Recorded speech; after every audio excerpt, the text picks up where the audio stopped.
welcome to Playwright, a podcast about creating and sharing new ways to play. This is our audio game jam, where we come up with brand new, never before explored video game ideas. Every once in a while we find out they've been previously explored. My name is Ryan Hamann. You can call me H. And I'm Ryan Quintal. You can call me Q.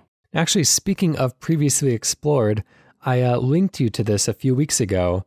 There is a game on the Android store and presumably the iOS store that very closely mirrors one of our more recent pitches, actually. This is called Sling Drift, and it's, I don't want to say based off of, because they probably have never heard of us, but this game Sling Drift that I found just browsing on the App Store. Yes. Or the Google Play Store, rather. Seems to be a racing game where you attach tethers to the sides of the track to sling yourself around corners, kind of like our recent game. I believe it's Overturn.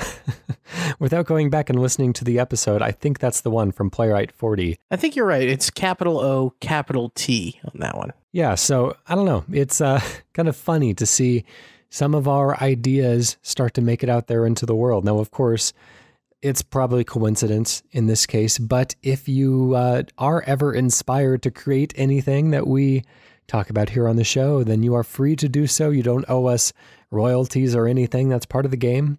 People know that when they submit. H knows he's alone in this. I want every penny that you can spare. I just need it for... honestly, at this point, I was going to say Amiibo, but the Amiibo scene has really quieted down, hasn't it?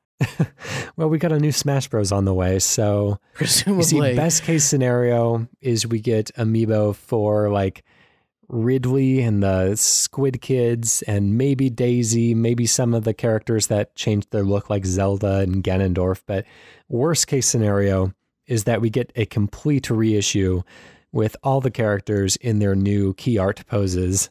Yes, and many of their faces will be slightly tweaked. Speaking of games that remind me of Playwright pitches, I know what I was sharing a little bit more dramatic news last week. But this week there was a game at E3 that caught my eye.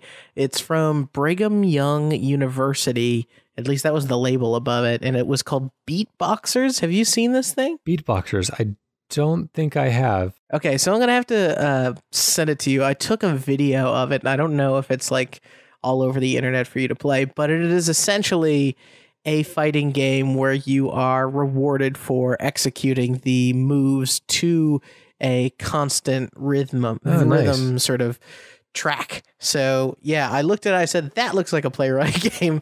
I gotta send this to Ryan. So I'm gonna do that before this episode's out. Very cool. Well, kind of like a Def Jam Icon had a little bit of rhythmic quality to that fighting game as well. So yeah, that's it's neat territory.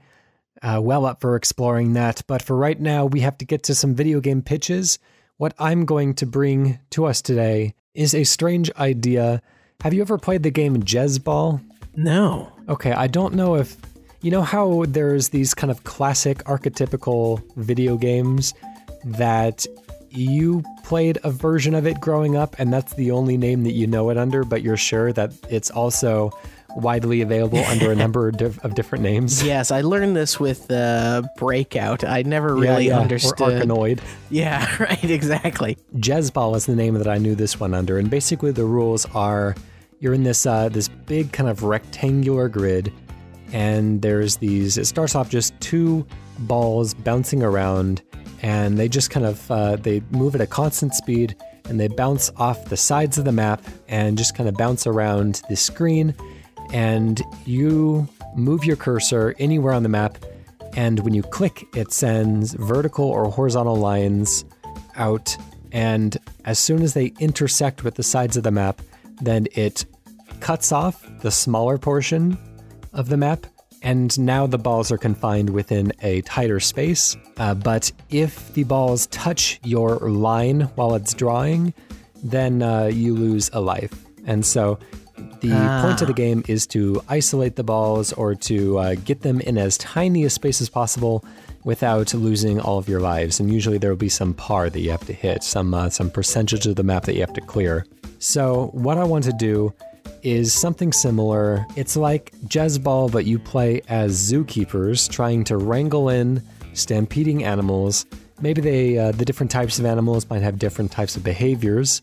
The thing is that unlike Jezball, where you click your mouse and then you watch the lions move and there's nothing you can do about it at that point if something doesn't go entirely as planned, you have control over both zookeepers individually, kind of like Nobi Nobi Boy. And they're holding like a net between them or something that they can use to establish a wall. But basically you flick the thumbsticks apart from one another and watch them run, and as soon as they hit a wall, then they're able to secure the net and close out that area. You know, they can wrap themselves around trees, they can interact with the environment in a little bit more subtle ways, and potentially there's also the added hazard of civilians at the zoo who are trying to get away from the animals and maybe trying to separate the animals and the civilians for a little bit of extra challenge. So this is an arcade trap 'em up where you play as a couple of zookeepers trying to wrangle some stampeding animals. And we'll start the clock. Well, it happens every once in a while, but I feel like you did it. That's perfect. We don't... I selfishly also would like to see this thing set in the Jurassic Park universe, as that apparently that most recent Jurassic Park game disappointed. So if we could have a I've heard mixed opinions on that one. I've heard a lot of people say it's pretty good. It's got Jeff Goldblum. It's got to be at least okay. What I think is interesting about this, especially if like it's particularly dangerous animals and the civilians could be, you know, eaten in some way, it almost takes on a Housemarque sort of vibe. Yeah, right. In terms of its presentation style in my head. And I like the idea of animals being able to escape. Maybe you get things like abilities or powers where you can sort of tranquilize one of the larger animals or like control the horde a little bit as you're trying to do your work. Yeah, you know, I think a lot of these Jezball clones, I'll say that not knowing which version of that game is the original,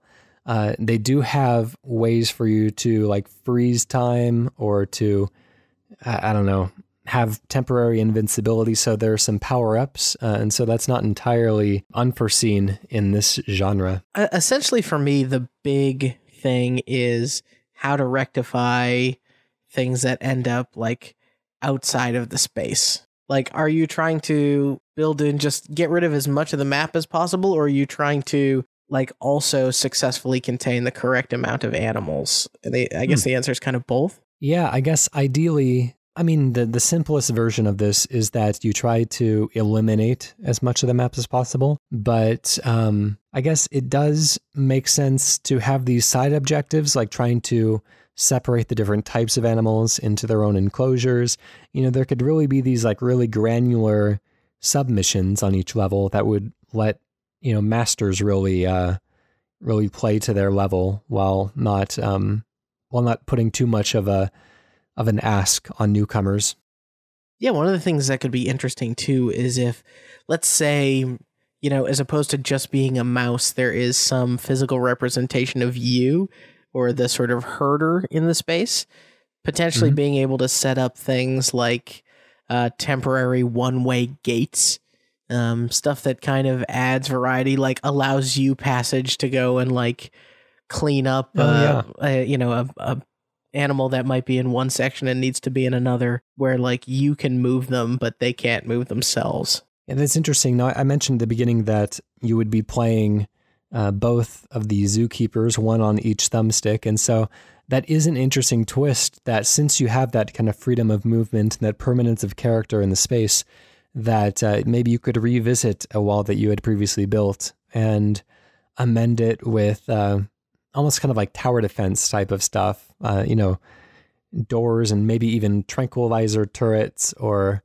you know, something that could benefit your journey. There's not a lot of risk to doing that though, because really if these animals are just bouncing around, then by the wall is kind of the safest place to be to begin with. So how do we make that interesting? I want them to risk if they're going to receive something. Yeah, maybe depending on the size of the animal, like if you're physically in the space, you yourself can be trampled, right? Like I'm I'm looking at gameplay now of Jez Ball, and I'm seeing the sort of thing that you don't want is for any of the balls to touch the line as it's being drawn, right? Yeah, exactly. That's the worst case scenario. So the idea of you being physically represented in this space and these animals posing a danger to you, you almost get, I hesitate to call it this, but almost like an Asteroids-like game that's happening while the Jez Ball game kind of continues in the background. So the meta is actually the dodging and what have you. Yeah, and then of course you have the net in between your two characters, and that is probably the most vulnerable space. So as much as you don't want to be trampled as individuals, you also don't want an animal to run between you. So you really have to plan out when you're going to separate. It's kind of easy if you move both the thumbsticks kind of in parallel with one another, because it's easier to wrap your mind around than controlling two different people going in two different ways. Right. But that's when you're the most vulnerable. The farther you are apart, the more net that exists for animals to pull you along. Because as you're closing off the space and dodging is part of it, then you're theoretically like decreasing the amount of space you have to stay clear as well. So maybe there's like, ultimately you need to not only like separate enough of the animals, but then separate yourself from the animals as well.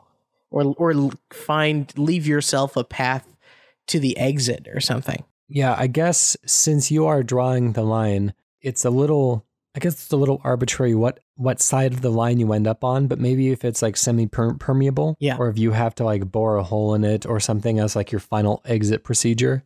I mean, environmental hazards, that's something that we go back to fairly often, especially to spice up games that are rather simple in their construction, like chess last week. If there are volcanoes or tar pits or something that you might want to herd certain animals into. Or could you imagine, some of those things potentially drawing land or creating land in the case of the volcano, suddenly new routes being opened up, and like, as opposed to a level being, a 1 to 4 minute affair, it becomes, a 10 to 20 minute affair. It would be interesting if the landscape changes, and so everything that you've been drawing up until that point might be unsettled in an earthquake, or maybe, just like in Overcooked, how you have a certain system in place and you have a certain plan to get you towards the end, but then a earthquake will come and kind of change the layout of everything, and so now you're right where you don't want to be. Yeah, and I think, I'm obviously seeing very rudimentary Jez Ball being played here, but one of the things that's kind of true of Jez Ball is you are sort of always dealing with statically moving objects.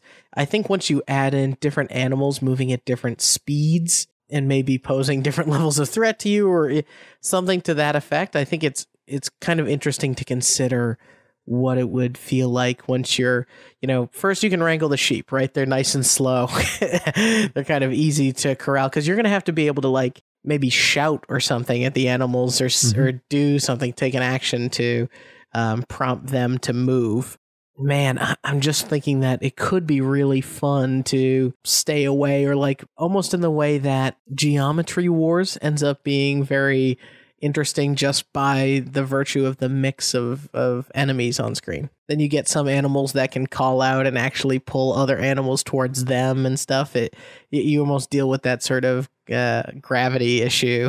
You can almost leverage the predatory food chain of animals against each other. So if the gazelle are giving you a bunch of trouble, then you can kind of like herd them towards the lions or something like that. Right. You start off with 10 gazelle, and like part of the puzzle is like, look, a couple of these need to get eaten for you to be able to actually section off the lions. Yeah, and find ways to pacify these creatures in different environments. And it's interesting. We're out of time. Let us go into the naming phase. This took an interesting direction.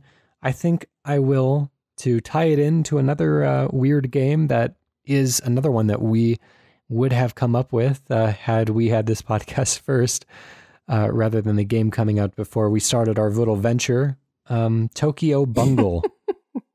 Perfect. All right, so what do you have for us today? I have been playing a game called Yoku's Island Express. Oh, excellent. I've been wanting to jump into that. You're going to love it because it, in a way, is also a playwright game. But it's absolutely gorgeous and it's wonderful. And for people that don't know, it's a mix of a Metroidvania plus pinball, which I didn't think would ever be a thing. So it got me thinking, what other kind of classic games can you mash up with some modern mechanics? And I thought about essentially creating a roguelike or roguelite first-person shooter where you are incorporating elements of Tetris. So there's a giant tower that you're either ascending or descending, depending on how you're stacking these Tetris pieces. But in it is rooms, and you got to sort of clear rooms or make it through rooms to retrieve pieces, and then use a Portal-esque gravity gun to successfully extract those pieces back out into the main hall and start building yourself some Tetris in order to access new levels of the tower. All right, we'll start the clock. So this is interesting. Now, there is a game called the Talos Principle in which you are collecting Tetris pieces, but they don't actually do any of the Tetris stuff. And so, you're not stepping on that. I just think that, it's a first-person game by a renowned shooter studio, even though the game isn't a shooter itself, that as you're collecting Tetris pieces. I think it'd be interesting if you're climbing a tower, if the pieces that are falling down, the tetromino, each with 4 different squares or cubes or whatever, if each of those 4 cubes are like room-sized shooter arenas that you have to clear. Yeah, I agree. So maybe you're in the room, and as you rotate the piece to try to win the Tetris game, the entire room kind of shifts onto its side, and throwing all the monsters at the air. This could be some kind of like a Serious Sam thing where you're in an impossible position trying to fight off overwhelming odds, or there's like a mix of puzzle rooms or something. That's what I think is interesting about it, is like, yeah, in my mind, it's like, can you imagine if a Tetronimo was sort of one single cube of it was larger than your whole body, and how you would have to manage it potentially, or if you're going into these rooms that are each themselves, just kind of well-designed first-person shooter threats, like you're taking that Half-Life gun or that Portal gun and trying to like pick this thing up and throw it across the room. Maybe it's the Tetronimo is like your only weapon, and trying to push it around. I guess that's thinking of it on a different scale, but you would have to figure out some way to kind of move or get to these giant monolithic pieces. The thing that I'm having trouble with in my head is thinking about how these two levels of the gameplay kind of interact with each other. Yeah. If you're playing Tetris and the falling pieces, but you're also inside the pieces, then how does that really work? Maybe you have some way of controlling the pieces from within them. And so on each of the walls, there's a point on the wall, and your main method of offense is like this whip or something, like an energy whip. And when you latch on to this spot on the wall, then it rotates the entire room.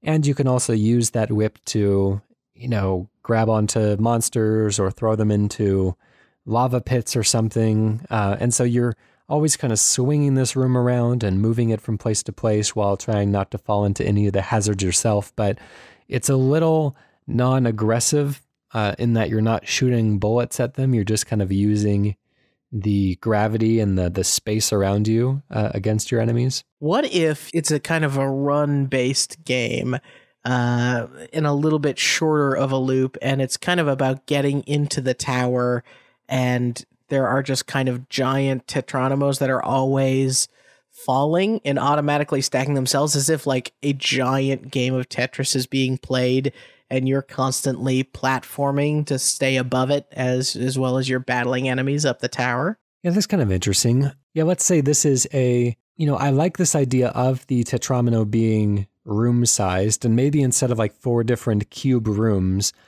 if each of the different shapes like that, those all combine into one room to give you a little bit more like variety in the shape of rooms that you enter.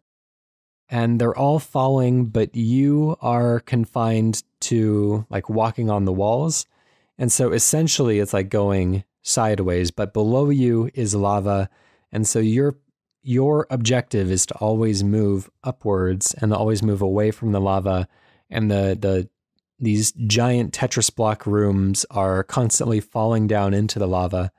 And so basically a good run is just how long can you survive against these odds as things are trying to eat you and to slow you down and drag you back into the lava. Yeah, I think that's kind of neat too. And if you take into the account while you're doing this sort of crazy platforming, if a Tetris happens and suddenly the floor falls out underneath you, kind of knowing where the pieces were underneath that or where the last like incomplete row is could give you some sort of like institutional advantage. Yeah, especially if you had control over the Tetris tower and where things landed.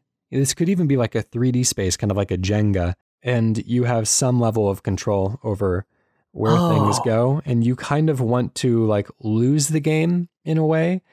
You want to stack them really high so that you can get higher up rather than completing rows. So get this. Now we bring on different types of enemies, and potentially what enemy you kill will shift the blocks or rotate the blocks. So if you have some sort of view of like, okay, well, we'll oversimplify, like bad guy green, moves it left. I guess I just bad guy left, bad guy right, and bad guy rotate, right? And then maybe even potentially a really big bad guy could be bad guy drop. And and that would be cool too, because like if you're fighting, an unmanageable amount of enemies and you can kill the drop guy, a big block will come and like crush the others. So now you're kind of managing, and of course, like you would way stretch out the time scale of how long it takes the Tetris piece to drop. You want like potentially minutes instead of seconds. Yeah. But yeah, that's kind of cool. And, you have to destroy enemies of a certain type, and you're trying to read the landscape as to, notice what shape piece is coming down and how it's going to fall. That's interesting. The only thing that doesn't quite add up to me is you're trying to really like survive for your life. And if you are basically punished for killing certain enemies or for killing most of the enemies, if you're trying to, I guess if the core gameplay is playing Tetris and the shooter part is kind of ancillary, it feels like a reversal of what we want almost. Like you want the Tetris to be the long game and you want the shooting to be the immediate thing. You want that to feel tense and moment to moment, just surviving by the skin of your teeth, like in Doom or something. But maybe you have like a gun with a bunch of different modes, and depending on which like sub weapon you use, so to kind of utilize the same idea, it can have these different effects on the entire room. So you have like a green laser, you have some red rockets, you've got a blue shotgun effect, and it shifts the room left, right, up, down, turning around, Yeah, if you design the whole room as almost like a cylinder of sorts, and you put giant strips on either like side, one on the far left, one on the far right, and then you make it so that maybe what happens is those are just both generic switches that move the piece left and right, and you just have to kind of clear the wave for the switches to activate. So it's a race against the block falling, like, and creating that feeling of Tetris anxiety of like, okay, the block's falling, I got to do something, to I can't control the block until I do sort of the work down here on the ground. Or is that similarly betraying the feeling that you're looking for? No, it's interesting. I mean, what does that look like? Like what is this switch? Is this are there actual controls that you have to like run to either that, or maybe you could shoot them, that way you could kind of like, once the block is closing in, you get that effect of like, I don't know, every block, has spikes all over or something while it's falling. So you have that scary falling roof thing, and you destroy all the enemies, and then sort of the two strips that travel. I imagine they have to travel up the entire cylinder because you don't know how high you're going to be, right? So red strip, green strip, they both rotate or move the thing in different directions. Definitely getting somewhere, but we're out of time on that one. What kind of name do you want to give this? If we're going to do our typical puns, then maybe we could do like Tetronfall or... See, Tower of Guns is a good name, but that's already like the complete name of a game. Tower of Guns is pretty good. Well, since maybe you want to... This is a little strange. Since you want to potentially climb higher and higher, maybe you call it Bad Tetris? Bad Tetris? You see, Towerfall Ascension is a perfect name for what's happening here. Tetris Ascension is a pretty good name. Tetris Ascension? All right. Yeah, that's not bad. We have one pitch left today. All right, so we are currently all out of community pitches. This happens every once in a while. They come and they go. We would like to put another call out. If you have a brilliant or even a very silly and very bad video game idea bouncing around in your head, anything that you want to challenge us with, we will happily accept it and make it into a video game. I am so nervous. Last time we did this, I panicked. So let's see if I can make it through this one. So since we don't have a community pitch, what we're going to do instead is, just like before, we're going to open up a random page of a book and just see where that brings us. Last time we used the DSM-5, the Diagnostic and Statistical Manual that psychologists use to diagnose mental illnesses. And today I have something very different. I have The Bride of the Far Side by Gary Larson. So, okay. Oh boy. Let's open up to a random Far Side comic and see where it takes us. Okay, so I'm going to describe the panel. We have the devil sitting in hell, of course, with fire all around him, sitting at a desk with another devil, a rather timid-looking devil, sitting across the desk in front of him, wearing spectacles. The devil boss is saying, "That's the third one you've lost this month, Edgar. You've got to stop believing these guys who say they're just stepping out to use the restroom." Okay, so we seem to have some sort of incompetent devil keeping hell, but not doing a very good job of it. Let's start the clock. I kind of like this idea of like a hell management simulator. Yeah, it's funny because isn't there a game out or a game coming that is something about like the last party or something like that? Oh yeah, by the people who did Oxenfree.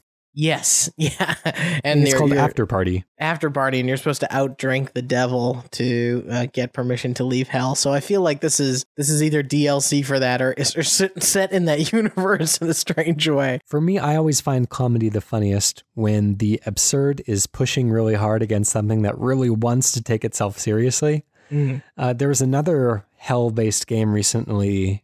Do you remember what it was called? It was starts with an A, like Agony or something like that. Yes, this game. Yeah, Waypoint had a lot to say about this game. Right. It's this like super edgelord, like yeah, look it up if you want to. Everything's wet and bloody and on fire and everybody's naked. It's just like it's exposition for the sake of it. Yeah, and there's just like tons of like tits everywhere and gore demons and stuff. So, it's like for the proper 12-year-old. Yeah. But that's okay. 12-year-olds need something to play to. It would be interesting to have a comedic scenario set in like a scary hell. And just watching this intimidating by the looks of him devil being constantly undermined by the people that he's supposedly ruling over. Yeah, one of my favorite... this is strange. I watched Thor Ragnarok on an airplane. And one of my favorite characters in Thor Ragnarok is Korg. Have you seen this film? Yeah, which character was Korg again? Korg is the giant rock guy that is voiced by, I think, Mark Metcalf himself. And he's just this sort of very crazy, strong-looking, tough guy who is like, "Hi, I'm Doug," like, I'm Korg, and then he calls everybody Doug. It's a really endearing character in a very serious, like, life or death situation. So I like the idea of somebody who is very chill about that they're in hell and they're like helping people like get out of being admitted to hell. Yeah, that's clever. Another one of my favorite depictions of hell is Rowan Atkinson's stand-up where he plays the devil, and he's just very pedantic and very sarcastic and very like over his job in a way that Rowan Atkinson does very well. It's a funny sketch. You should look it up. It's a good one. But I like this, hell as kind of like a middle management type of situation. Yeah, there's going to be a lot of people going in and out. So, like the idea of probably not out. Well, that's true. Maybe, I don't know. I'd like to think maybe some people get promoted. I guess by Catholic beliefs, I think you can earn your way out of hell. Or at least purgatorio, whatever. Yeah, so the idea of like, to that Rowan Atkinson bit, like, the devil or somebody with a clipboard who's just kind of handling, maybe this becomes like a Papers, Please almost. And you're just sort of making very strange decisions and marking things off on forms. I like this idea of this Papers, Please type thing, but let's add a little bit of gameplay to it. I don't want this to just be text-based or speech-based, even though that might suit the game very well. I want something to do. Maybe like the vision of hell from like the demon management sim almost looks like people in an ant farm or something, or it's like a Sims type of zoomed out view where like if you have enough people and they've got some level of artificial intelligence, like it's easy to lose track of somebody, right? And then like clearly here in the comic they're like, oh, you lost another one. Like people can kind of escape your grasp through very sort of mundane means. Yeah, now this could be this could be like a management type thing where you have to manage the 8 circles of hell. Is that how many there were in Dante's Inferno? Yeah. And so you have to hire like middle managers. It could even be like a, why can't I remember the name of it now? The system that underlies Shadow of Mordor. Oh, the Nemesis system. Yeah. Where demons can be promoted, and even the humans that you're captured, that you have captured and are torturing, they can be turned into demons and do horrible things. But all the time, while these horrible things are happening, and it's this very grim, dark, bleak scenario, your devil character giving the voiceover and everything is very sarcastic, is very wry, is very very unscary. Yeah, imagine if let's say somehow the 8 circles of hell are flat. They're just like all locations among a giant hellscape. And you actually move in the world a little bit like the Shadow of Mordor, the Shadow of War, Shadow of Mordor sort of style, but you are not this badass combat guy. You're just sort of a clerk. And you go and you have to constantly check on your bases, and you get there and whoever you put in charge is like, oh, we lost 3 of them. And then you got to go on an adventure and they're like throughout hell to like locate where these people have run off to, because like they can't escape hell. They just like wander off and can leave the enclave, and you got to like find them and capture them and bring them back. Sounds a little bit tower defense-y. Sounds a little bit like a management type thing. I'm not quite sure it's interesting yet, though, gameplay-wise. Like, I feel like we're almost there. I like this idea of kind of running around to check on these multiple bases of torture. It's almost like Dynasty Warriors in a way, where you are a lone warrior on the battlefield, but really the way that you win the game is by managing the flow of the battle. And there's all these different keeps and points of conflict all around the map, and you have to pay attention to the map to determine where you are needed to swing the tide of battle at that point in time. Yeah, I think it's one of the things that is interesting to me is, okay, let's say you kind of go around from place to place and these people are wandering off, right? Is the game just rotating through these places, and that doesn't sound fun. So either there has to be some sort of additional mechanics layered on top of it. Like maybe you have some, like, if it is Dynasty Warriors, like, and you can kind of manage a bunch of enemies or a bunch of opponents all at the same time. You're also in charge of like wrangling up new souls and like keeping each of the circles of hell stocked with fresh souls to keep them satisfied, or for their labor pool, or their birthing pits, whatever it is. Yeah, this could you could really take a lot from Brutal Legend in a way, with its RTS segments where you have to go all around the map. You have to place these beacons that draw new souls into the battlefield that you can use as resources to fight battles against whoever. Maybe hell is being invaded by angels, or there could be these different situations. Maybe sometimes it's very, Dynasty Warriors like, where you're fighting off these waves of angels as this kind of this powerful being, and then other times maybe it's more like Football Manager, or it's more like Overcooked even, where you're solving these kind of like puzzle scenarios, all with the same controls. It's just, what does the level demand of you in that particular point in time? I like once you started bringing up the Shadow of Mordor stuff, it made a lot of sense to me too, because like, I love the idea of there being, amongst the like thousands of normal souls, that moment where they kind of show you like a special orc and they zoom in and they say its name and stuff. But like having that zoom in be like a dumpy guy with glasses and they're like, Gary. And you're like, oh, Gary is like a special extra bonus soul. And if you can get him deposited in X circle of hell, then that place gets some sort of defense bonus against the next angel attack. It would be kind of neat if any of these like hapless humans down there could transform ultimately, if you kind of shepherd them through the game into these like awesome heavy metal demons. Yeah, or even more so, right? Like you're using all these like beleaguered souls to aid you in battle, and almost like an RTS unit in some games, like once they themselves get enough experience, they kind of level up to being a little bit more human, and therefore they're more wily and less susceptible to your control, and you have to track them down, and they become more difficult but more valuable to have. Anyways, that's all the time that we have there. We got to get out of hell. Let's come up with a name for this one. I'm going to propose the name Demon Resources, or DR for short. Okay, that's pretty good. Or you could even do the Devils in the Details. Demon Resources better. You're the head of Demon Resources, right? That's the gag. Right. Head of DR. Anyways, that is Demon Resources, given to us by Gary Larson. Oh, that's an interesting one. We will keep coming up with creative ways to do this for as long as we don't have video game pitches. This only happens every once in a while. We usually are well supplied, but every once in a while it kind of gets away from us. We forget to ask.